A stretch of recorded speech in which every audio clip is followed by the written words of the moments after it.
if there's a man or woman listening or watching this podcast and you've always wanted to do something, go for it. But go for it with everything in you and have the confidence that you can be great in it. Because the reason I say that, I started realizing that a lot of my friends and even my family, they are just living this slow, conservative, safe route to death.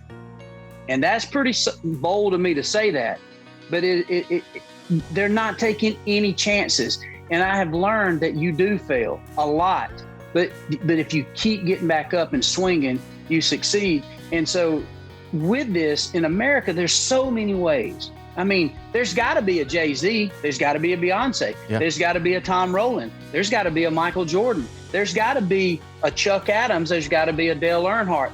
Who in some of these areas that we have a chance to play in could think that there would be a livelihood? I'm not saying that's easy, but it's not wrong for Americans or anybody or human being to go after being into this 10% or 20%. And I think what happens is most of the people who love us the most, I catch myself as a parent now doing it, we try to push into this safe zone of this 80, 90% of making a livelihood, working at a high rise or being in the agency rather than to push to own the agency. And so in a deep way, I think that's the problem with America. Now we get to the point where people don't even want to work. They just want to sit at home and just get something given to them. And so I think the American dream's still alive, but it's only alive if you dream and you have the balls. I know that I guess I can say it on this podcast, to just go get after it, to go get after it. And if you fail, you can still jump back into that 80 percentile. Hi, everybody. I'm Michael Waddell with the TV show Bone Collector. Love to hunt and fish and do about anything outdoors. And I'm now on the Tom Rowland podcast.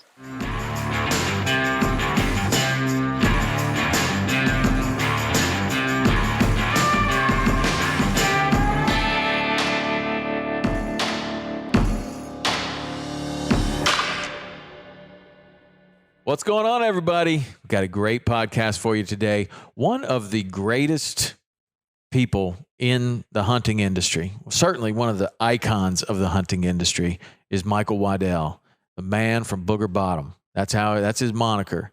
And Michael Waddell has done it all, man. I've been watching his shows for a long time. I'm really looking forward to talking to him and just finding out what makes him tick, because he has had a remarkable career, and it's just I know it's going to be a good story, and Michael is a good guy. I mean, his success in the hunting industry has been that he is the hunting industry. He is the hunting, the people that hunt, he represents them all, and he does a very good job doing it. And because of that, he has been unbelievably popular. You go to a sports show, Michael Waddell's there. There's a line out the door waiting to see him. And I'm really excited to have him on the podcast today. And we're going to talk about wherever the conversation takes us. Now, Michael can talk. He is a talker. And so I hope I can get in a word edgewise. But I got a lot of questions I want to ask him, specifically about, certain periods in his career where he decided to either go for it or not, and how that got him to be where he is today. So stick around. This is going to be a great one. And if you like it, I would love it if you would share it with one of your friends. Copy the link, text it to one of your friends, tell them, hey, man, this is the Michael Waddell story. Check it out. That would be awesome. You can get on your social media, post it on there. That would also be much appreciated, and I'd be grateful for that. And if you really like it, you can go to iTunes and you can give it a rating and review. 5 stars would be awesome, and you can just put on there, man, I love the Michael Waddell episode. If you don't know what to write, just put something like that on there, whatever. You don't have to write a paragraph. You can just pick an episode that you liked or something and just write a review for that. That would be awesome. Awesome. And if you want to get in touch with me, there's one way to do it. That is to text area code 305-930-7346. That's the text that I've set up specifically for you guys. You can text me there. I'll answer questions. You can give me show suggestions, guest suggestions, ask any kind of questions you want. That's what it's for. All right. Now, without any further ado, here is Michael Waddell, the bone collector, the man from Booger Bottom. Call him what you want. He's the biggest name in hunting, in my opinion. Michael Waddell. Michael Waddell, the man from Booger Bottom, right here on the Tom Rowland podcast. Man, I'm excited to have you, man. Thank you for doing this. Oh, Tom, glad to be on here, man. Been excited to chat with you, man. I know y'all been wide open and have a lot of exciting things. And plus, we never had a chance to sit down and really chat a lot. I mean, I've seen you around some of the shows, and obviously you've been a long time in TV and, mostly wetting them hooks while I'm over there hunting. But yeah, I know we need to combine our adventures and then we'd have the perfect situation. I know we could go. Well, the problem is that you have a lot of the things that we like to do happen at the same time. Turkey hunting and tarpon fishing happen right at the same time, but we can work that out. Exactly. And I've always heard, and obviously I know the addiction of turkey, but I've always heard that tarpon fishing is the exact same type of addiction. So yeah, I would probably be a complete physical and emotional wreck if I got into tarpon fishing because I wouldn't know which way to go. I'd be like, had to cut myself in half. Well, I know that's all you need is something else pulling on you. I'm sure that, you're a busy guy, man. You've got so much going on. And over the years, you've been able to keep it going on and expand it and move on. Now you got the podcast going on. And it's one of the things that I wanted to talk to you about how you have been able to balance like this career that you've created, your own personal hunting, because I'm sure that hasn't stopped. And then you're a family man. I mean, and then you're expanding these businesses and you're doing more and more. And it just seems like, even to somebody like me that's got a lot of things going on, I look at somebody like you, I'm like, man, that's a trick. I mean, there is a trick to balance and keep all of that thriving and not let one of those things like your family life or this business over here. How have you done that? Well, it's funny, Tom, and you're right. I think a lot of our life and career has a lot of parallels. Like I said, me more over in the hunting side where you and your fishing and obviously, you've been a guide for many years. And then now, obviously, when you step over into kind of this business adventure, which that was something I wasn't ready for, but I would best say, the way to summarize it is I've had a lot of success on all of it, but I've also had a lot of failures on all of it. And somewhere in the middle has been this balance of learning from, things that work and things that don't work. And it has, as you know, this lifestyle is such a blessing. I wake up and I pinch myself, honestly, to be able to sit down and chat with you. I've met and had a chance to hang out with so many people I respect across the country, not just in our area as far as outdoors hunting and fishing, but in every walk of life, from athletes to actors to actresses to singers, entertainers. And when you share this common bond of hunting and fishing, it kind of, you become like this brother or sister. Mm-hmm. And I've always said that it really breaks down all the politics and barriers of financial situations from politics, anything. And so, but with that, to have a chance to take off and all of a sudden become representing of that, I think early in my career, it was a little different because I think I was more greedy as to just the adventure and the hunt and trying to fill a tag. And so it was easy to neglect family and to just be blindsided as like, man, I'm getting to do this. And so I was almost kind of game hoggish, if that's the word. I was just so excited. I was young. I was ready to be on the road, where now I've learned to say no to some things that I still would love to go because, I do have a T-ball, a son in T-ball. Mm-hmm. And this was the first year, Tom, speaking of that balance, this was the first year. I've got 5 kids, and this year was the first year I've ever was a coach. Yeah. This past spring, I had a chance to coach my son in T-ball. And of course, if you coach T-ball, you don't have to coach. It's more just a kind of a babysit and hug them and high five. But dude, it was kind of emotional because all my other kids came and watched Wayland, our youngest. He's 4, and I was like, wow, this is amazing. But I did miss out on a lot of what I would have been turkey hunting or running around, and maybe it would have been getting a chance to catch a tarpon or something. And so it has been extremely hard, but extremely fun and life learning to figure out what is the best route. And from business, I never woke up years ago and said, man, I'm going to be a businessman. Matter of fact, I still struggle with the business aspect. I feel excited about getting into stuff creatively, which is one thing that brought you and I together, because I love what you guys doing at Waypoint, and it's a cool creative masterpiece, if you ask me, to touch a whole nother, the same audience, but starting to make it easier. But right. We'll talk about that later. But overall, Tom, it's been fun, and I've learned, and I'm still learning. And it is a balance, because for me, I truly, legitimately absolutely love this outdoor lifestyle. So you got my number one hobby, and then I ended up having a chance to represent it and make a living at it. So that's good. I've always thought if you're purpose driven and you enjoy and have passion, and then you can learn to become great at something. Like for me, I'm not saying I'm the best, but I did become pretty good at hunting and shooting a bow and chasing turkeys, like you did, on trying to figure out how to catch a fish where somebody else maybe not could. So, but I also, it was a hobby, and I'm still learning every day. So I just want to keep getting more of it. I want to go all the time. I don't consider going turkey hunting, getting up and hunting at daylight, and then, 8:30, 9 o'clock, eat breakfast. I'm so freaking obsessed with it that all of a sudden it's 3 o'clock and I hadn't stopped, and those around me are starving. And I'm sure you've been that way, in your passion to catch a fish, and so for me, it's just been insane to figure out a way to make a living out of it. But there is that hard balance of figuring out, like, I really want to do this. There is a financial reward to do this. Plus there's an emotional reward, because it becomes something I get to do again that I love.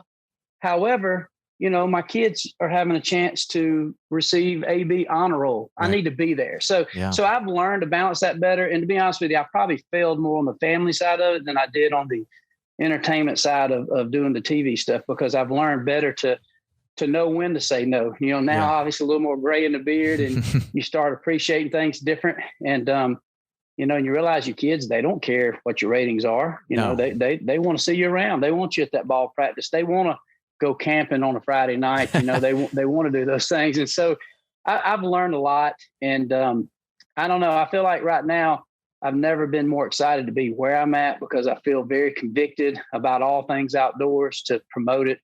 We've seen in this COVID nightmare, the last really, I think, completely over, is, for us, the outdoors, what it's meant, and to be honest, not to be not empathetic to those who did really get hit hard when it comes to emotional and physical part of being kind of cooped up.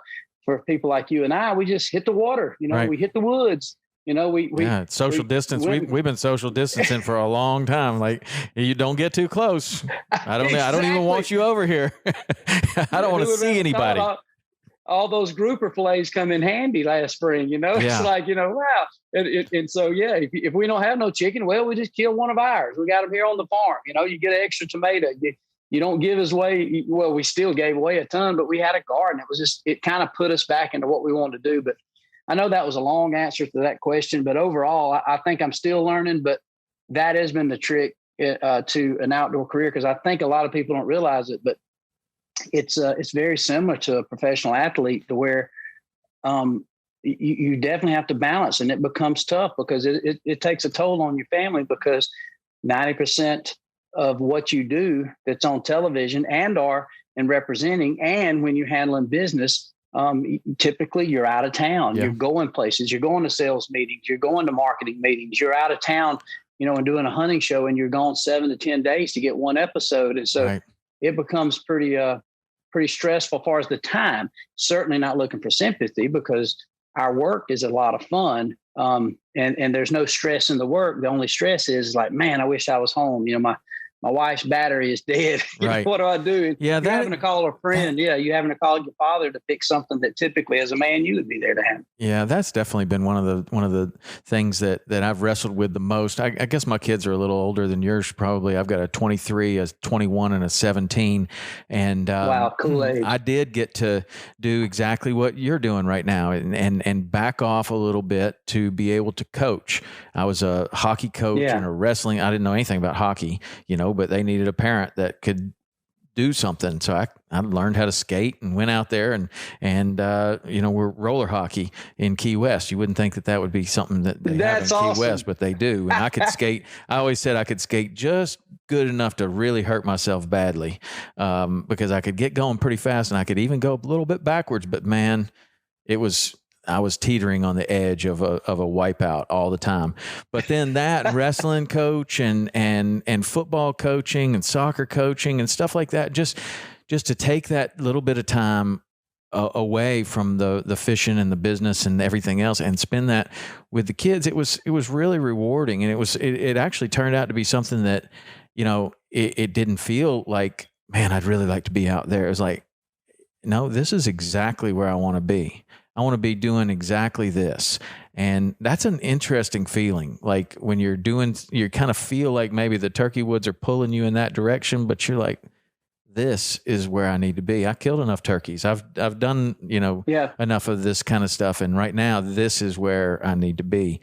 And that's a cool place to be. It's nice to see you taking time like that, because I mean, you got so much going on, man. Like it's just kind of cool. One of the things that I was looking at, I would listen to a couple of your podcasts, and I've been kind of going back over stuff, and I've watched you from a long time. I mean, I don't know how long you've been on TV, but as long as I can remember, I've been watching you on TV, and it's a cool story. And I don't want to go too far into your story because you told it so many different times, but you're basically discovered at a turkey calling championship. And then that leads to all this other stuff. You know, on your bio, it says, you won this turkey calling championship. You met Bill Jordan, and then you're next thing you know, you're running cameras for all these different shows, and you're doing all this stuff. So what that led me to kind of ask, because we talk about like how somebody can be a fishing guide, how somebody can be a hunting guide. And I talk to icons like a Bill Dance or a Roland Martin or somebody like that about their story and how they kind of came up and the challenges they had and stuff like that. And I kind of wanted to ask you about that, because one of the things that you talk about a lot is you're just a country kid from Booger Bottom. Like, I know that's not what you are. I mean, you're a lot more than that. But it says right on your website, the man from Booger Bottom.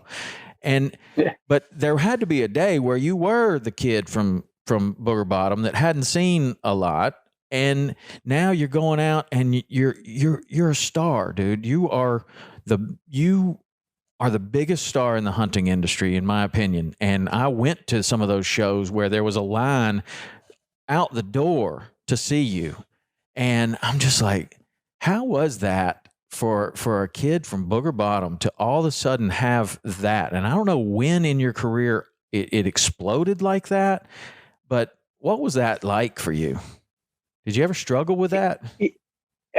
I did in some areas. I did. I think overall the word is humbled. When things really took off, Tom, how you hear somebody, sometimes people say, oh man, that dude went and got famous, become a jerk, and I'm like, for me, I think it was 100% the exact opposite. I was so humbled by it. And as you talk about Booger Bottom, like, it's funny because that is, a lot of times people see that. It's like, oh man, that's just marketing. However, that is where I came from. But at this point, obviously my family and my dad and a lot of my family still live in Booger Bottom. And of course, that's where I learned to hunt and fish. That's where I learned about life. Obviously, it's where you go parking in high school and you first trying to figure out if you got 4-wheel drive on a truck. That's where you go find a 6-pack of Natty Lights or a bottle of Boone's Farm wine. Back in the day, it was so many things. It was where you heard a turkey gobble from the side of the road, or a little creek that you went fishing in, and a little pond that you would slip in to go try to catch a bass or a mess of bluegill. And so with that, for me, I think why Booger Bottom and the country boy thing means so much to me. It always, no matter where I'm at, it reminds me of where I'm at, because I think one of the most important things about when you get into, if you want to call it showbiz, I mean, I don't consider outdoor hunting and fishing showbiz, but when you have people this lined up that do want to meet you, that do want to shake your hand, possibly get you to sign a hat or show you a fish or a deer or a turkey or an elk, or show you trail cam pictures, man, that is an ultimate, you have to show ultimate respect to that, because I too had heroes. And I remember being very nervous of meeting some of these people, because I didn't know if they were going to be what I expected them to be, if they were going to be, a jerk. And so what happened with me, Tom, I think deep down, I'm pretty philosophical. I didn't know that until I've gotten a little older. But even then, I noticed that the hunting industry and even the fishing industry was kind of odd, to where when the cameras are off, I always saw a different side of people that I seemed to like more. And then at times I saw sides of people that I liked a lot less. And so as a kid, and I got a chance to be thrown into this literally at 17, 18 years of age, guiding and taking people hunting and going to these big, promotions with Bill Jordan back in the day and learning about business and stuff. I remember even being more proud of kind of where I come from. And I quickly become very confident about my ability, at least on the hunting and, fishing side of things. Cause I realized that, wow, my dad and where I grew up, we are legit. We understand, every tree out there. We understand firewood. We understand how to grow the best tomatoes. We understand how to treat turkeys at a pretty high level. We understand, how to kind of figure out how to get on a deer for food and maybe try to kill a big mature Georgia, southern buck.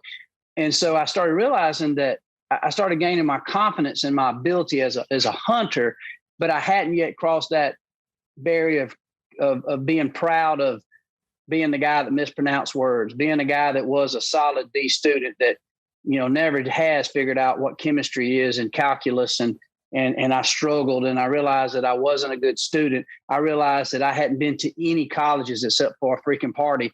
And I had never been to school. So I was very kind of like, intimidated around these big meetings. And I felt like the dumb redneck. So somewhere in that time, like I said, I think what the question you ask is very, very solid and philosophical in the fact that for me, I was very insecure at first about the Booger Bottom, about being the dumb redneck. And so I think what I did is I just kind of started realizing and gaining more confidence that I was decently smart when it come to gut instinct.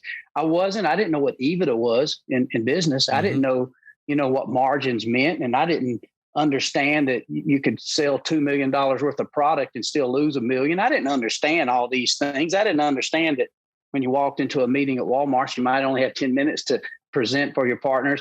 I was just kind of this ultimate bullshitter of high-fiving and ready to talk about family, friends, and where a turkey was gobbling. So I was at first kind of quiet and reserved and didn't want to open my mouth because I'd have probably said something dumb, in my opinion. When everybody else was saying, what a nice harvest, I was saying, man, I just gave him a parking ticket and he fell over there dead. He's on the road to glory. Well, I wasn't trying to come up with these things. These are just the way I acted with my best friends and my buddies and my cousins as we hunted. And so I started realizing that on these shows and these TV shows and even these seminars, that really all I had to do was be myself, because myself was 98% of the audience. So I think for me, it made me more humble to realize that it's not even me. This is our world. This is these people. These are my brothers. These are my sisters. And so when I started finally coming to my heart and soul that it wasn't a Michael Waddell thing, that this was a cultural thing, then I think I ultimately got very proud, and I become very careful, but I also become very quick to fight for the culture that meant so much to you and I. So I think that's the synopsis of me and the kid from Booger Bottom. And you're right. I think I'm now proudly can be the dumb redneck in the room, but in reality, I can take in a lot more at these meetings and different places than people realize. But I can sit back and I can speak, and based on the situation, I can kind of let people kind of show their cards, and then my card's already been shown because everything about my life is pretty much documented. Yeah. And so it becomes I feel like an asset to myself, but it also becomes an asset to those men and women that talk and act like you and I, that have families but at the same time we understand, the fishing and hunting aspect, and it becomes I don't know. It made me very proud. I think it humbled me and made me very proud of where I came from. And that's why I still always remind myself that I'm from Booger Bottom. Yeah. And last but not least, it reminds me every day of the American dream. If I can make a solid living, inevitably, talking about hunting and fishing, talking about, the way we feel about culture and the way we feel about, in some cases, politics, which I don't really like politics, but it reminds me, if I can do that and not have a college education, barely graduate high school, grew up playing sports, baseball, football, chasing girls, the all-American story that typically should have turned into me, working construction or hanging sheetrock, which I'd have been very proud to do. But if I can turn something that's a passion that I become decent at and make it a solid livelihood, then that's the true American dream. And you don't hear about that in Turkmenistan. You don't hear about that even in really France at high level. And so it makes me proud of America. It makes me proud. And in one way, it also makes me a little less, sympathize with these people who cry victim, because I know that everybody's great at something. You just got to work hard. And again, getting back to this family thing, you do sacrifice a lot in those early years because you are just completely focused. You don't have all this worried about what's going on Saturday and Sunday. Every day is just another day to move the needle for something or somebody. And then inevitably, if you're doing the right thing for somebody else in an industry, it usually circles back around to you. And so that's my story of really just kind of how I feel about how I got started. Well, it's just been an extremely good blessing. It is an American dream. I mean, really, you're just going to these turkey calling championships, and I saw where your dad was taking you around to all these different ones, and then there is this discovery, almost like in music, like somebody saw you and says, that kid's got something right there, and let's see what we can do with him. But there's something on your side that you have to do where these opportunities present themselves to you. And I mean, like it's like, you hear about this with music or your story or whatever, and people are like, he just met the right person at the right time. But it's more than that, because you have to actually jump on these opportunities. Hey, you want to run camera for so-and-so? Yes. I don't know anything about running camera. I don't know what your situation was with that, but what I know is that it's way more than luck, and it's way more than just being in the right place at the right time. There might be that one spark of that, but then you've got to take advantage of all these opportunities, and then you have to create new opportunities. And did you ever have some doubts about that? Like, man, they're asking me to go on a sheep hunt. I don't never been out there. I don't know what I'm doing, but I'm going. Yeah. I mean, I did. I think most of the hunting stuff, I had pretty solid security, and feeling like I could figure out a way to find success. Like, growing up in Georgia, chasing these old hard-headed turkeys, you growing up in Tennessee right there. And obviously most of our turkeys down south, all of them have judged the great American redneck yelp off, before April 30th, So obviously I felt like, some of the things matched up to what I felt comfortable hunting. But yeah, I was very intimidated. I think the biggest thing I was intimidated, Tom, was not as much the ability, say, to go on a sheep hunt, or maybe what it'd be like to go to Africa and hunt a Cape buffalo with a bow. I felt pretty confident. I think it gets back to the early stage. I was insecure about who I was. I caught myself wanting to clean up and take away, whether it's a Southern accent or the slang words or acting like this crazy old goofy man child that I really was. I caught myself, and you was part of that too, on those early ESPN. And then obviously at the time when I started working at Realtree, we were on TNN, and TNN, people forget that was a huge network. That was the biggest, dude. Yeah. That was the biggest ever. That was my introduction to television. I was on Shaw Grigsby's show. He was on, He had one more cast on TNN, and that was the first television show I was ever on. And man, I mean, when I say that the phone didn't stop ringing for months, it didn't. I mean, it was amazing. There were millions of people watching. And one episode. Yeah. Like I said, it doesn't exist today. It's all about, a cumulative watch now. But back then, I remember Realtree Outdoors and Shaw's show. I think Hank Parker had some stuff. Yep. Mossy Oak had Hunting the Country. Mark Sosi, I think. He was more on ESPN. But anyway, I remember, like, after a NASCAR race, Realtree Outdoors would come on, and we would have millions. I mean, like, I remember 5 or 6 million people be watching one episode at once.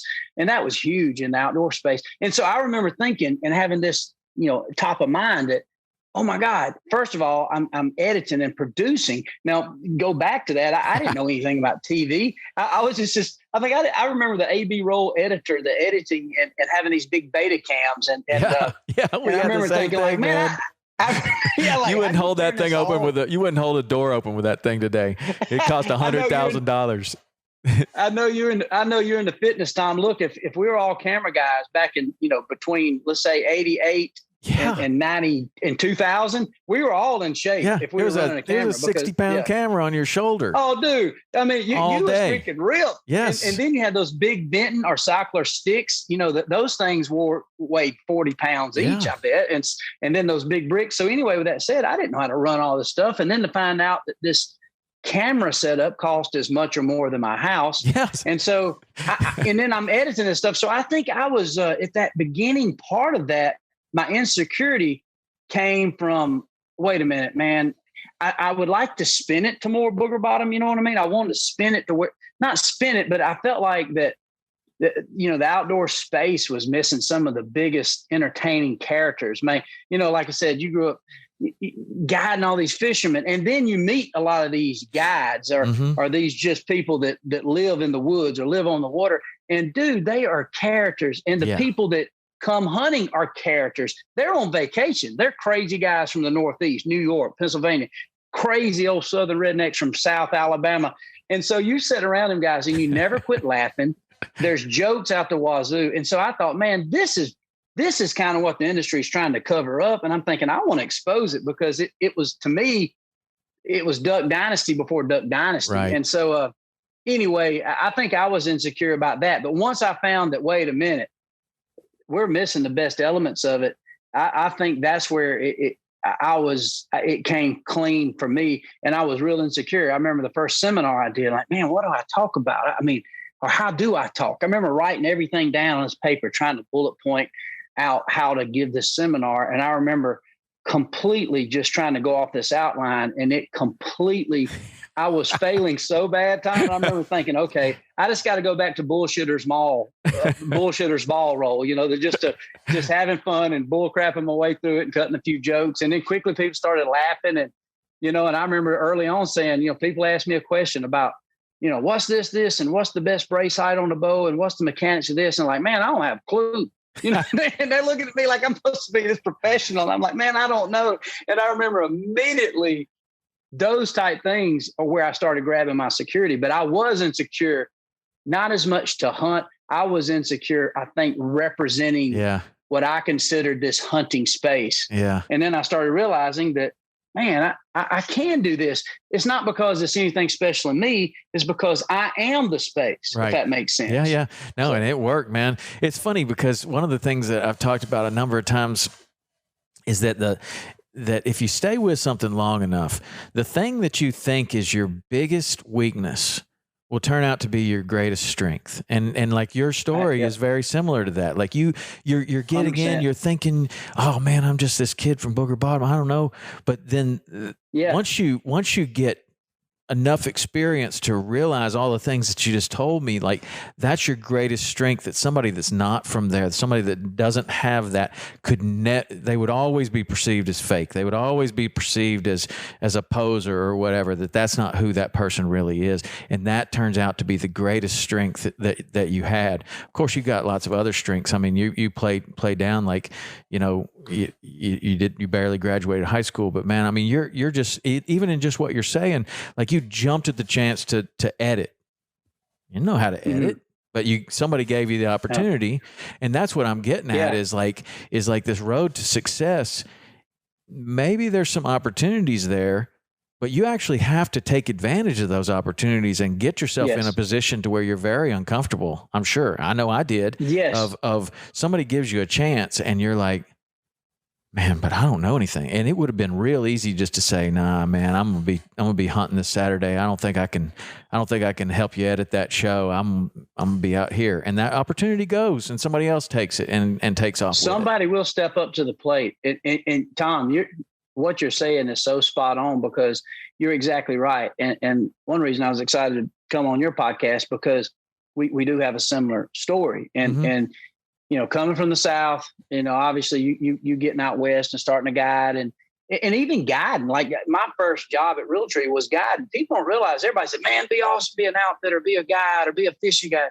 The ultimate responsibility of that, especially if you're competitive, is is, man, it will completely wash you mentally. You'll be so exhausted before you even physically get to it, because you got to think about everything. And if you take pride in something, which I certainly do, I know you do, you got to think about, okay, man, you feel like you're confident. You feel like you can catch them. You feel like you can kill them or whatever it is. And all of a sudden you got somebody pays you money and says, put me on them. Right. They sit back, crack open a Gatorade. Now you got to think about safety. Where's, man, am I going to be able to even get bait fish to freaking go fishing? Where they're going to be. And then all of a sudden, is my equipment running right? Can I get out here? Does everybody have their license? Man, my wife, we did renew my guide license. I mean, so all these things, now you still got to have success. And guess what? You might be on a hot spot, and then you get out there, the guys are catching them. They're missing every other fish, or setting the hook wrong. Man. And then they're like, well, put me on some more. And like, no, that was the pocket. That was it. You were supposed to be, that was your half a day, homie. That's over. And so that part of it alone, you can intimidate yourself out of even starting. And I will say, and if there's anybody that listens to this, man, you got to put your pride and your ego into your heart and soul, because a lot of times on the outside we come across like, oh man, I could catch him, I could kill him. But then you give him the chance, or you give him the chance to walk in, and people say, well, go tell your story, stand up in front of this crowd and tell your story, how you feel about outdoors. And they're like, no, man, I don't want none of that. Well, they'll get around the cooler and complain and holler and spit and talk about this. They'll get on social media and tell you everything that they know about public hunting, or, yeah, that must be easy catching them bass in that pond. Go here and catch. Well, they won't do nothing if they're given the chance. Give them the opportunity. A lot of times they lock up and freeze up, because ultimately people are afraid of failure. And so for me, failure has always been the biggest driver for me, because I don't want to fail. If somebody wants me to take them turkey hunting, I don't consider it turkey hunt. I consider my job is make sure this guy kills a turkey, or at least an opportunity. Because if I don't get that, I feel like I fail. Inevitably, that's not the case. It is about the day and the fun and the adventure and getting on a turkey. I mean, like you and me and a lot of people that make a living at this, they realize that this isn't a nature tour. Like, a lot of people just take you on a nature tour. Yeah, we're going hunting. If you kill something, that's going to be a plus. No, you're expecting to kill something. You're expecting to catch something. You're expecting anybody can go out there and catch them themselves. Anybody can go out there and kill the turkey himself. But it's when you got somebody that can barely walk, and you have to now think about, man, if it was me, I'd just go right over here. But we can't do that today. So how are we going to do this? And there's this whole creative thinking, and then you take guiding into being like an art form. Like, it really does become that way. Like, you become so creative, and then you become so much better at the activity, whether that's turkey hunting, elk hunting, tarpon fishing, bone fishing, whatever it is. Now you have somebody that has limited skill compared to you. Maybe they're okay, but let's say you can cast 100 feet with a fly rod, and this guy gets on your boat and he can cast 30. Yeah. Well, you still gotta get him a fish. And now it's like, I see the same thing, and I'm sure you do too, as it comes to filming these things, because you're like, okay, it's gonna be great. I've got these turkeys wired, and the guy says, well, we can't shoot into the sun. They're going to come this way? No, they can't come this way. It's going to be terrible. I won't even be able to frame the shot right. You're like, buddy, what do you, I mean, we've had them say that we've had our camera people say that, and we're like, so you want me to pole around this school of fish and try to catch one the other way? Like, this usually lasts like 2 seconds. You know what I mean? Like, this lasts 2 seconds, and now I have to, okay, I guess we're going to try to do that. And somehow it works. Sometimes. And you almost learn from it. Like, we'll never do this. And you're like, wait a minute, I've been overthinking this. Yeah, I've done it a million times in the wildlife stuff. God.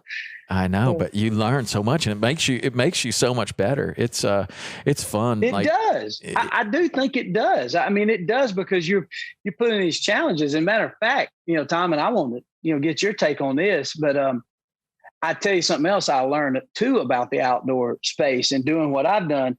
Like I said, I didn't go to college. And I remember my dad was one of the only people that was 100% far when I was 17, 18. Like, all right, you ain't going to school. Well, if you're going to be helping out Bill Jordan guiding, well, ride that out and get after it. That's a pretty cool opportunity. But my dad was a very big avid outdoorsman, and he loved Realtree and the Mossy Oak, and he was a fan of a lot of these companies I was having a chance to work with early on. But overall, I would say my family, which is all country as a chicken coop, they were discouraging of it. They were like, well, Michael, you can't make a living hunting. This is ridiculous. You done gone crazy. Man, you need, I had went to heating and air school. So I had gotten a degree in air conditioning technology, and I just gotten a job as well, just out of high school, being a serviceman, like a serviceman for heating and air, installing air conditioners. A lot of people don't realize that. Well, my grandmom and my uncle were devastated. Like, you got a van, you got a suit with your name on it. I know, but I'm not fulfilled. I'm completely fine. I'll do this the rest of my life, but I'm also 17, 18, 19 years of age. I think I should try this. I'm sitting here trying to talk adults who love me into pushing them to realize that I think I should try this opportunity. No different than the kid who wants to go to Nashville to be a singer, right? Or the kid like you that went from Chattanooga said, I think I'm going to start guiding fish out west. You ain't fished those rivers out west. Never. Outside of just for hobby. Yeah, never. But like, now I'm gonna go out here and start guiding. Right. Okay. And so I was kind of in the same boat. And so I realize now that I look back, and it saddens me. And that's one reason I'm glad we're talking about this stuff. If there's a man or woman listening or watching this podcast, and you've always wanted to do something, go for it. But go for it with everything in you, and have the confidence that you can be great in it. Because the reason I say that, I started realizing that a lot of my friends and even my family, they are just living this slow, conservative, safe route to death. And that's pretty bold of me to say that, but they're not taking any chances.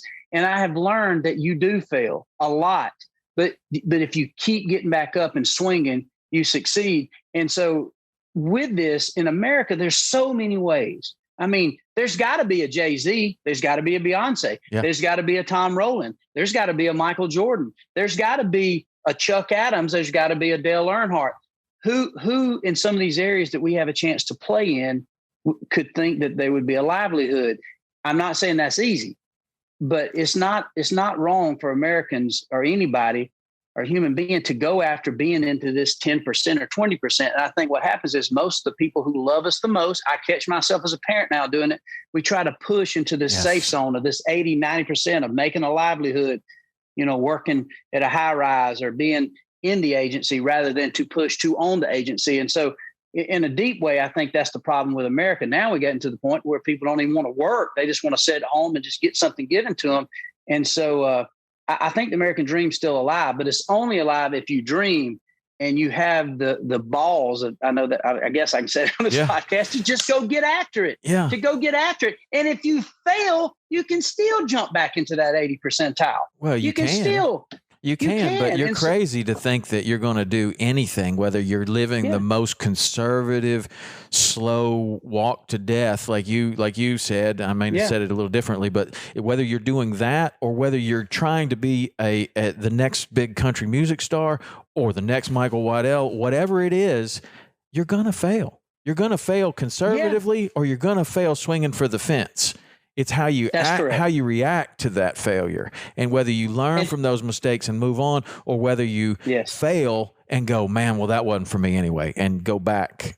Like, that's the difference. And like, we talk about these things on this podcast all the time because I'm so fascinated with these moments in people's career, whether that's like I said, Bill Dance or Roland Martin or Jimmy Houston. All of them have had this to where they get to this point in their career, and I know I did, to where it's like, do I really go for it here, or do I just kind of not, and it's like, it would be easy to not do it. And I mean, it would be easy to do it, but it would be easier not to do it. And then you have this burn the boat moment to where you just jump and you just say, man, I'm going to do this. And if I'm going to do this, I'm going to be the best at it that I can possibly be. And if I fail, I'm going to have no regrets. And I think that living that way is powerful. And I can tell that you've done that in your career. And that's one of the reasons why I was so excited to talk to you, because you've obviously done that. And I was trying to get to that moment of like, you know, like you said, you have a fear of failure, but there's also such thing as a fear of success, where all your friends are like, oh, Hollywood, look who's here, you know, and man, that kills people, man. That kills people. It sucks the motivation right out of them. And they're like, man, I thought this big break, I thought I won this big tournament and that was going to be great, but all my friends are like, they don't want to be around me anymore. And coming to grips with that, coming to grips with that and moving forward and past that, that's hard. That really is, man. Brother, it's hard. You speak in my story now, because that sounds like we got really similar story, man. Really, it's funny. Similar, and I just wish I had made it as big as Michael Waddell. No, man, you have. That's like, I can't wait to talk about some of the things. I mean, even the Waypoint. I mean, my God, I'm so proud of what y'all are doing and where this thing can go. I mean, I know we still got to talk about that, but as you're saying, did you find this, Tom? And it's ironic. You're talking about people that I admire, like the Bill Dance, the Rowland Martins. And I mean, you don't even realize that all those guys, and I talk about people in the hunting industry, and I become friends with a lot of people, without having a name drop, but like the Blake Sheltons and like the, Red Akins and all these guys, man, we've been friends a long time. And I can't tell you, they've all been in a place in their career where it was kind of over, or call it depression. That's kind of a big kind of maybe not fair to say that, but you get into a place to where I'm going for it. I'm either going to sink or I'm going to swim. And it seems like, Tom, is that where it seemed like always something turned for you? It seems like it. I mean, it doesn't happen right away. It's not like you say, I'm going for it, and then tomorrow you're like, I sure am glad I did. No, it's like a couple of years from there. You always hear the expression, he's an overnight success, 20 years in the making. And that's how it happens. It's like all of a sudden people are like, where'd this guy come from, man? Wow. And then you dig into it a little bit and it's like, oh, well, he's been doing this for 30 years. Like, whether it's the big country star or the rock and roll star or the whatever, a lot of them, like, they've been doing this for a long time. They've been like, there's a book I like called Chop Wood, Carry Water. And that's what it's about. It's like every day you chop wood, you carry water, you do the basics and you keep going. No matter what, you keep going and keep trying and keep going. And sooner or later, things are going to start happening. But it does seem like you can get to a point to where you decide, I think that's too risky, or I'm just, that's just not for me. And it is that moment that is either it's going to take you where you want to go or not. Your choice. Yeah. And sometimes it's a good choice to go back the other way for some people. But I agree. Not if not if you got a burning desire in your heart to make it as a professional hunter like you or a professional fisherman like me. It's like you got to go. And it's not easy. And like I said, sometimes you definitely, I'm always talking sports analogies because I understand sports and always grew up playing it. And obviously sports give you a certain mental and physical toughness that help you kind of make some of this stuff easy when it comes to business and figuring out how to make decisions. But, sometimes you swing for a single, that, man, if I can get enough singles, like you said, the chop wood, carry water. And then there's times to where, like, look, it's time. I'm waiting for the fastball down the middle, and hell with it, I'm gonna freaking hit it up into the upper deck. And it's funny because even looking back on my career, there was two pivotal times that I remember, Tom, and I never really even said this. I was completely ready to be done with it all. And from a public standpoint, people might have thought that, man, Waddell's rocking, man. He's at the top of his game. But one was coming off Realtree road trips, coming off a full-time employment at Realtree and trying to sort this out and kind of somewhat figure out my path. And Realtree didn't know what to do and didn't know how to really reward me. And they didn't know how to let me take advantage of some of these opportunities. So I was in a process of kind of having to leave.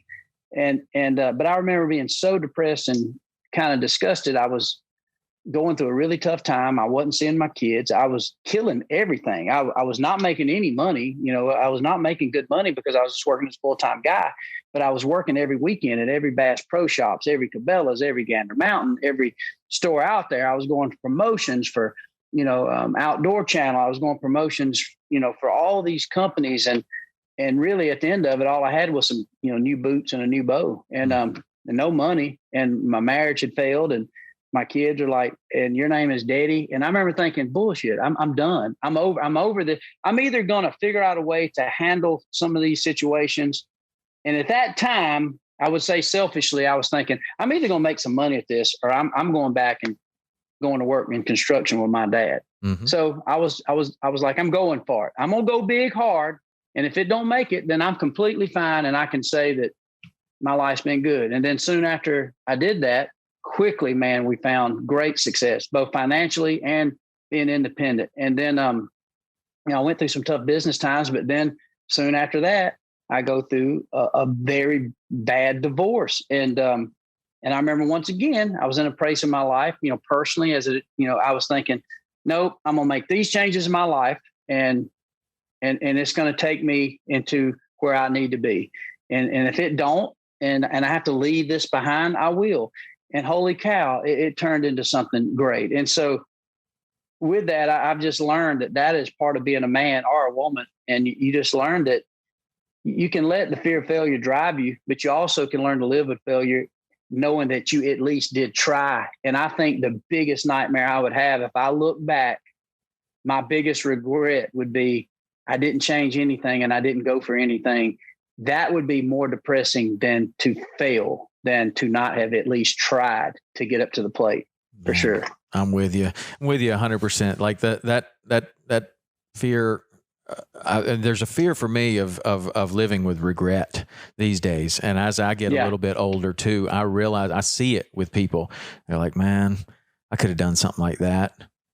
And you think, man, that would be a rough way to wake up every morning, like knowing that you could have, but you didn't.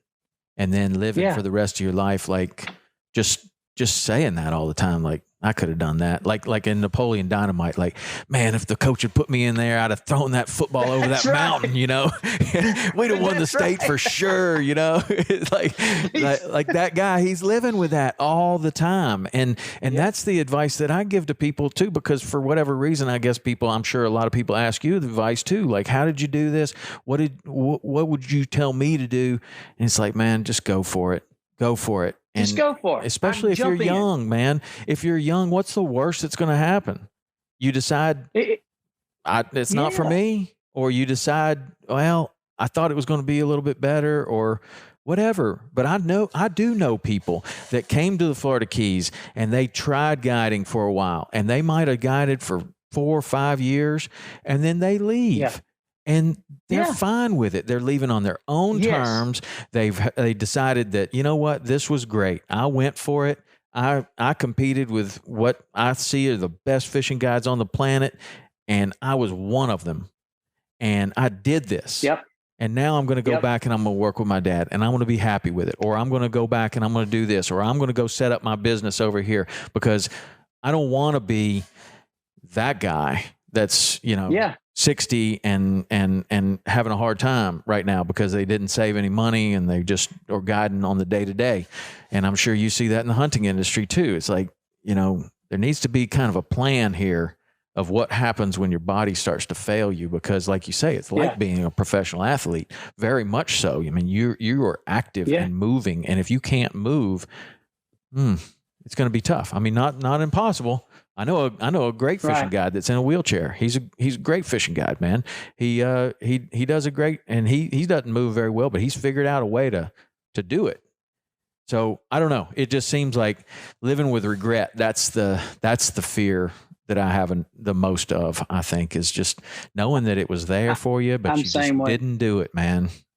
You just, and I'm the same way. And I see that. And I think even when I have a chance to go to these hunting shows and, these fishing and hunting expos, man, I just about man hug every dude that comes by and every woman, because I get a lot of the stories and I meet people that Tom, you understand, some of these guys are amazing, insane, uncanny ability to maybe catch fish, or they got something dialed in. Maybe it's over on Lake Eufaula they live close to, or maybe it's the turkeys in this public ground in Alabama, and they just are freaking, unbelievable. but I can talk to them just in 5 or 10 minutes, and you can feel this regret. And there's this fine line between me that they love and hate. Like they love that I'm kind of them and I'm doing this, but then like, yeah, I bet you making a bunch of money, man. What's so-and-so paying you? How many bows you get? And you can tell that they hate that part of it, but they admire that part of it. But what they're really saying is they're kind of aggravated, because what they love me about is they really see us as equals. They don't see me as ahead of them, or I'm a better hunter or fisherman. They see as like, damn it, Waddell, you did it. I'm still over here trying to figure out how to scrap up a living at this wood mill. There's nothing wrong with that. Right. Nothing. Right. But you can feel this regret. And so for me, man, I hug them dudes like freaking my youngins. Like, hey, bro, it ain't too late. Right. You still the best in your area. You represent. And I don't know how many bone collector hats I've given away. Like you part of my family. And because there is no difference between me and you. The only difference is, here it is, you're now 57 years old and you didn't go for it because you were, but we're taught not to go for it. Yes. I mean, we are. And so it's not their fault, or it's not. And luckily, like your parents, maybe they encourage you. I don't know that part of your story. Do they encourage or discourage? But, my dad was pretty encouraging. But you know what was encouraging about my dad? My dad didn't care truly. He was going to be proud of me. But what he made sure I knew, that when I got out of high school, if you ain't going to go to school, but you ain't staying here. Right. And if you stay here, holy cow, I don't know that I'd have ever had worked any harder building a railroad than staying if I'd have lived with my dad after high school, because I can tell you right now, I would have weed eated. I would have went to work with him. I don't even know if it would have paid me, because I'd have had to pay for rent. Right. But he was hard. And he was like, I don't give a damn what you do, but you're going to work. You're getting out of here. I've raised you for 18 years and you eat a lot of biscuits, boy. and you eat a lot of groceries. I'm ready for you to be out of here and come back to my house. Yeah. You know what? And when you get 21, you bring over 3 or 4 beers for me and you, and you bring your own steak. Right. I mean, that was, so inevitably I knew that I was going to have to do something. It didn't have, I could have been $10, $15, $20,000 a year living in a trailer, and my dad would have been just as proud and happy. Sure. But so I think that in a weird way, that was the encouragement my dad gave me. He's like, I don't care what you do, but get out, hey, this ain't, hey, Yeah. Well, my dad gave me, you don't deserve nothing. He gave me some similar advice, but his advice was more like, I've never met a fishing guide. I don't know that that's a way that you can make a living, but obviously you have figured out, you've met some people and that's a way to do it. So if you're going to do this, you're going to need to be really good at it. Like you give it everything you got, but, and he was always, very supportive, to his credit. He was a little bit kind of wary of the whole thing. Like, I don't know, man. It seems too good to be true. Like, you're just out there fishing. And I'm like, Dad, come out here and see what I do. And so he'd go out there, and we'd get up real early in the morning, and I'd get that boat ready, and we'd go all day floating down the stream. And he would be like, now, okay, I see what you're doing. Like, this is pretty nice. And then he'd send his friends out there, and his friends would pay me like as a guide. And they come back and you won't believe what he's doing out there. It's just so awesome. It's the most beautiful place I've ever been in my life. And we had the best time. And you know what? He's really good at that. Like, what he's doing, he's really good at it. So, I mean, you hear that a few times, and then all of a sudden it's like, hey, you're old enough to make your own decisions. But for me, like, that's awesome. And I don't know if it was the same way for you. It sounds like you had some other opportunities, but I mean, I did go to a good school, but I was probably bottom of the class for sure. And I just couldn't imagine myself working. I don't know what I would be doing if I hadn't have found fishing. I really don't, because nothing was intriguing to me. Nothing was exciting to me. So a lot of people are like, man, you made it or whatever. It's like, well, I didn't really have a choice, because I wasn't going to be working in an office. So it was like either fishing or like some sort of manual labor, which is fine. I mean, I would have been fine me with too. it. My dad kept doing, that's what he would say when I was a kid. He's like, listen, if you don't make a B on that test, you're going to be digging ditches. And I was like, man, I think I might like digging ditches. I kind of like it. I mean, I'm good with a shovel and I would probably be a really good employee. I don't really see what's wrong with digging ditches. And it's better than sitting in that classroom. That's what I was thinking. But anyway, my dad was very, very supportive. It was funny. So we got to be brothers. It seems like it. I mean, it really does. It seems like it. We certainly need to go fishing or hunting together. I'd love for it. Sure. So I have some questions for you as we kind of draw to a close, because I know you're a busy guy. You don't take too much. I don't want to take too much of your time, but I do want to compliment you on one thing. I listened to your podcast, a couple of them. And dude, you're really good with the podcast. And the reason I say that is because you're obviously a good conversationalist, and that probably comes from being at all these sports shows and being a hunting guide, and just you just carry on a good conversation. You have a light humor, and you're just a fun guy to be around. But you bring that out on the podcast, and your podcast with the Undertaker was really good because he's, like, you can't be from Chattanooga and not know who the Undertaker is either. Like, right. You can't say, you can't be from Booger Bottom and not know who the Undertaker is. So we had Georgia Championship Wrestling here and there was a place, the Memorial Auditorium, and every wrestler you've ever heard of came through the Memorial Auditorium. Now, I did not necessarily go to the Memorial Auditorium and sit ringside, but that was on every Saturday morning. And I watched professional wrestling, and you'd see everybody come through there. And the Undertaker was always an interesting guy. And now he's retired, and he's been going on a lot of these other podcasts. And so when I see him, I'm like, oh, cool. Like, I'll listen to that. And I listen to him on Joe Rogan. And I listen to him somewhere else too, and I'm interested in these stories because I think being a rodeo cowboy, a professional wrestler, and maybe a professional bass fisherman, those got to be like three of the toughest ways to make a living that there are. Oh. I mean, you're just getting the crap beat out of you in all three of those sports. You say what you want about professional wrestling. It might be fake. You've sat next to the Undertaker. You want that guy jumping off the top rope and pretending like he's going to land on you, and maybe he misses a little bit.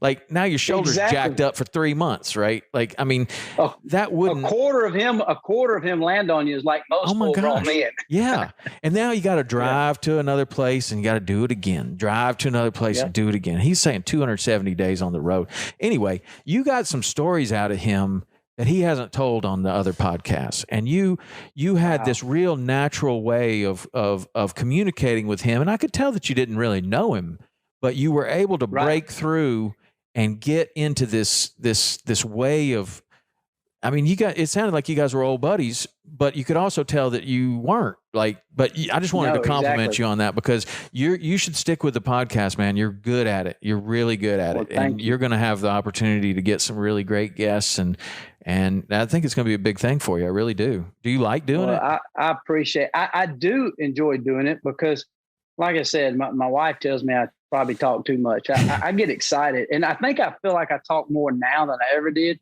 I think a lot of it I attribute to being older, and then too, you have all these kind of pent up philosophical life lessons, and so I certainly don't feel like I know it all, but I've been around a lot of people, and so with that, I think it's a good timing because, from different walks of life, you've run into a lot of different people, and you got a heck of a Rolodex of people that fit into the narrative of, man, these people need to have their story told, or they need to tell their stories of life lessons, or their adventures of mischievous, whatever it is. Mm-hmm. And you're right exactly about the Undertaker.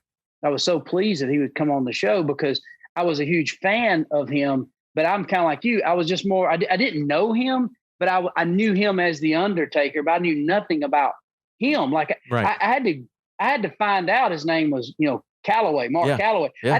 I just knew the Undertaker and this kind of larger than life, strange wrestling personality that I remember, wrestling and watching him and was intrigued by it. But again, then I wasn't one of those guys who watched every time it came on, but I always liked what he did. And so anyway, you're right. Where most people, if you're a huge fan of the Undertaker, every little story of it. And, well, I don't know though, because he was so shadowy and careful. And even on Rogan, he was talking about how he would go out dressed as the Undertaker. Like he would go to dinner, like dressed as the Undertaker, because he didn't want to mess up his character. Like, I saw the Undertaker, but he was like wearing a suit. Like, no, that would have been horrible. Yeah. So he, like, for a lot of his career, like what he was talking about on that was he just didn't go out, or if he did, he had to go out in character. I've often thought that would be harder than what even you and I do, because in reality, once even the podcast that I did with him, you can certainly tell that he is really a smart, down to earth guy, almost completely out of character for what I thought. Like I was listening to that firsthand, and I purposely didn't do a ton of research because I wanted to get to know him as he was talking to me. And I was kind of blown away. I'm like, man, this dude is deep. He's a solid man. Like I was shocked. He was a Christian. I didn't know that about. I mean, he kind of had this witchcraft about him in the ring, and so it's funny. Me and you can or take a Willie Robertson with Duck Dynasty or Phil Robertson. They can, when they walk out, kind of what you see is what you get. I never have to go into this character. He lived a life as a character. Now he's just now kind of escaping that character. He will always be the Undertaker, but he's now confident that it ain't about just the marketing, right? And so like even me, the man from Booger Bottom. Well, I really am. It is a part of the marketing. It is a part of this. But you don't have to go into character. Like you don't have to go into character. Somebody say, man, I met Waddell, and he was just like he is on TV. Yeah, like that's it's funny you said I had to go to a wedding this past Saturday. Tyler Jordan got married, and man, my wife she put me in my nicest suit, and bro, I had to look online and get me the little pocket handkerchief and how to fold it. And bro, I went in there and I had the best time, and I had a few people at the wedding come up like, "What hell, man? You dressed up nice." Like, so are you, man? And they're like, but I was still the redneck in the suit trying to figure out, could you keep going back and get Michelob Ultra at the bar, And so it was fun, and I laughed, and so I kind of enjoyed putting on the suit. All these rednecks, I don't want to put on. I kind of enjoyed, like, man, my wife's like, "My God, you're handsome." I'm like, "Thank you, baby." I tell you, one of the funniest things I've ever seen was going to the when Bass Pro Shops opened the World of Wildlife Museum, and they had everybody there, every celebrity, every hunting, fishing celebrity you ever heard of, and everybody's dressed up, and they all chose to dress a little differently. You had the one guys that pulled out their suit that they hadn't worn in 20 years, and it's up to here, and it won't button.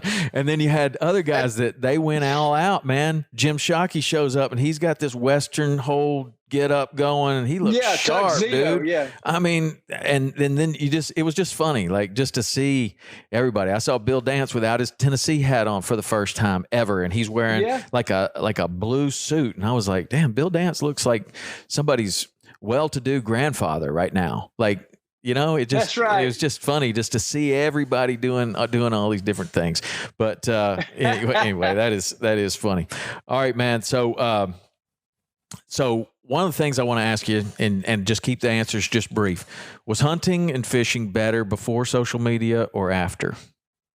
I think it was better before, honestly. Yeah, I thought that's what you were going to say.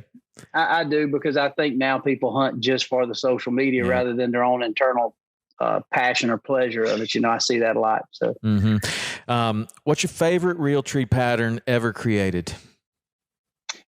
Probably my favorite is this. I guess it ain't new anymore. I like this real tree timber right now, man. I love this timber. It's kind of darker than your typical real tree pattern, but I really like it, and I think it looks cool, man. It's just a kind of sexy on the shelf too. I just think it looks cool. I like it. Right on.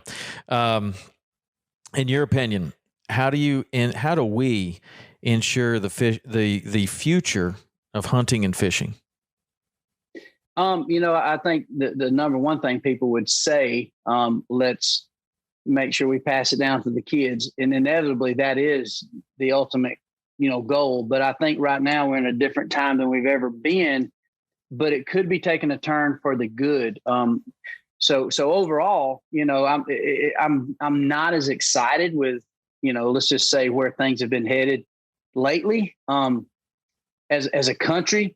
However, some of those same things are going to, I think, inevitably help people better understand hunting and fishing, not just as it applies to the sport, but to a livelihood, sustainability for body and soul, where there's the food and or the mental and emotional joy that it brings. But I think the biggest thing we can do is just represent it for exactly what it is. And I think that gets back to, as I talked earlier in the podcast about the insecurity, just have complete security that our outdoor hunting and fishing is a God-given right, not a privilege.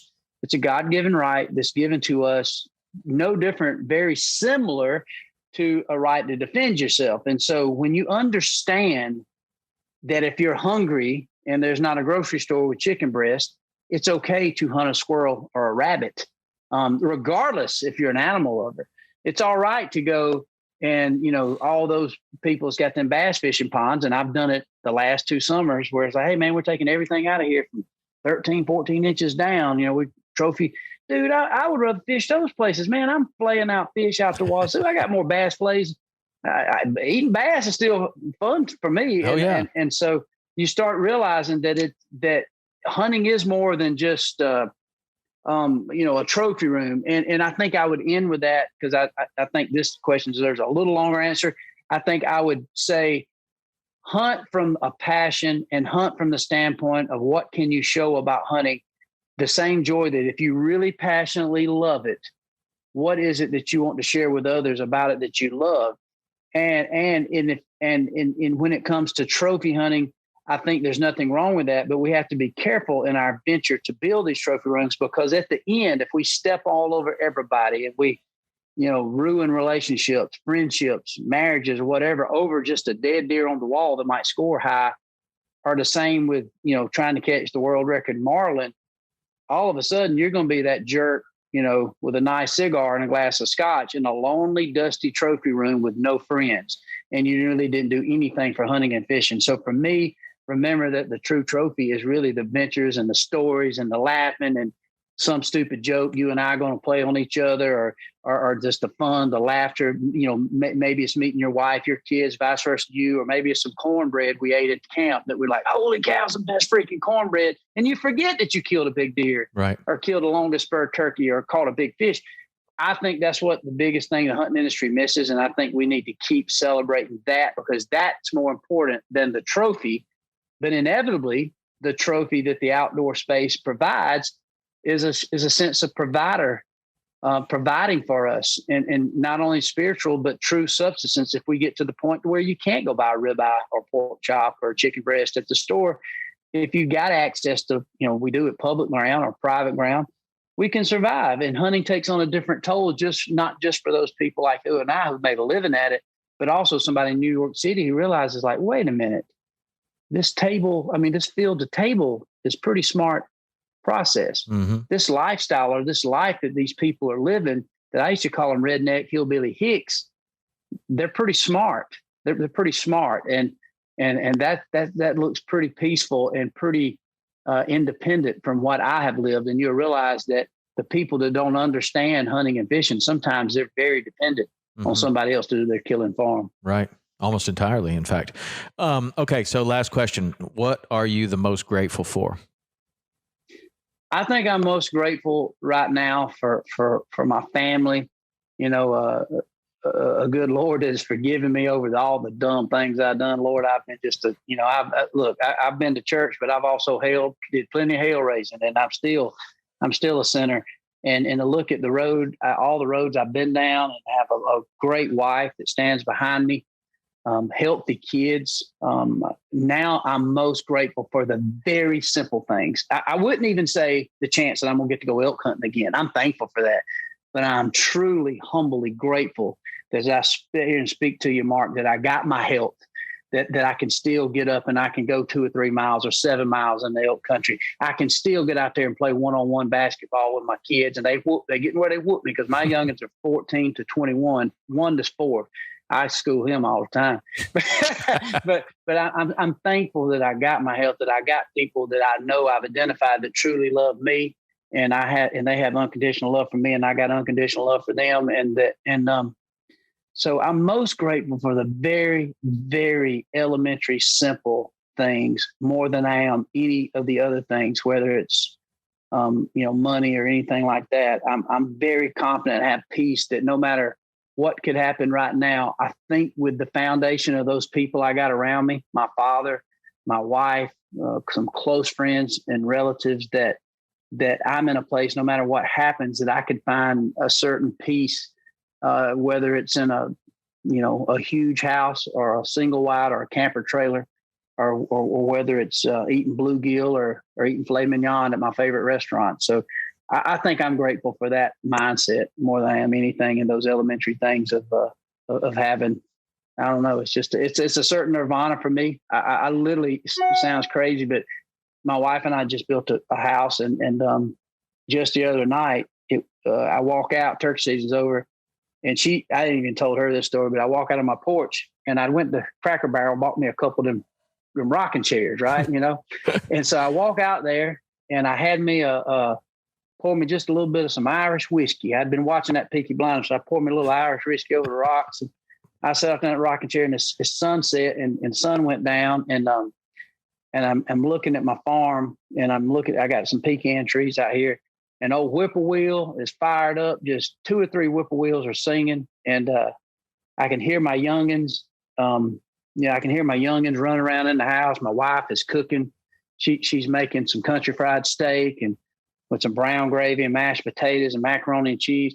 And I ain't lying, Mark, man, I got emotional, and I almost started crying. I was like, man, thank you. This is heaven. Yeah. I mean, this is heaven. And a lot of people probably recognize that feeling, but it was just, I don't know. And it was just last night. And so I was like, man, I don't know. That is the thing, that all the trophies, all the adventures, I wouldn't trade anything for those moments. Now, without those adventures and out certain paychecks, I wouldn't have a new house, and I wouldn't even have a rocking chair from Cracker Barrel. So I don't know. I think I'm thankful. I'm just ultimately grateful, humble.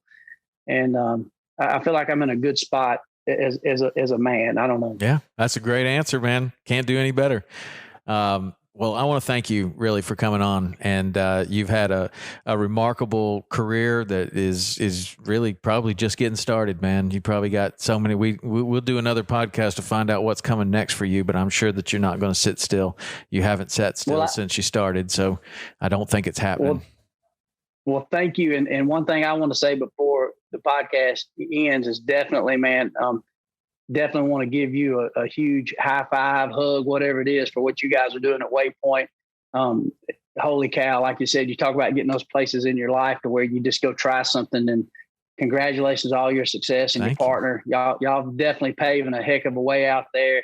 It's definitely caught my attention. I definitely enjoy a lot of what the network has to offer, but whether it's in this podcast or on the shows, that when you can tune in, that, it's funny, all my TVs they're Samsung TVs. And so I'm like, what, look at this. I'm freaking out, like excited. So congratulations, all y'all doing. I'm looking forward to doing some more stuff for you guys. And let's maybe do it, man. Do some fun stuff. So let's do it. No doubt. Congratulations. On that front, it's literally, it's the wild, wild west. You can do anything you want. Yeah. I mean, it really is. Fun. It's an amazing time right now. An amazing time for a creator, because you can create anything. I mean, you got an idea for a series that's never existed before because it wouldn't work on television. It'd probably work on there, it probably would. But listen, it's been awesome to get to know you a little bit better. I can't wait to see you in person, and maybe we go to dinner or something, or better yet, go hunting or fishing. I'd love to put you on your first tarpon. I wouldn't want to destroy your life, but I would love to put you on your first tarpon, first bonefish. Man, I would love that. And I've never caught a tarpon. I've never have, and I've always wanted. I've even went and fed them. I've been down to Key West a couple of times, and actually, I don't know if you know Captain George Clark. He took me out fishing, and we had a great time. Caught some mahi and just kind of a day trip. Man, it was fun, and man, the whole time I'm looking at them fillets. I'm bringing them back. I'm bringing them back home to Georgia, But Well, we need to bring your family down there. We got a great little setup with Hawks Cay, and we'll do a little fishing and visiting, and yeah, that'd be a great time, man. Let's do it. Yeah, we'll do it. You'll love my kids. You'll get the deckhands to love my kids because I got 4 boys. I'll have 2 of them doing nothing but help fillet. We'll do the catching. We'll just rotate. Okay. Sounds good, man. Sounds good. Well, Michael, I appreciate it. I know you got stuff to do this afternoon, but thank you again for coming on. And Thanks for having me on, buddy. We'll see you soon.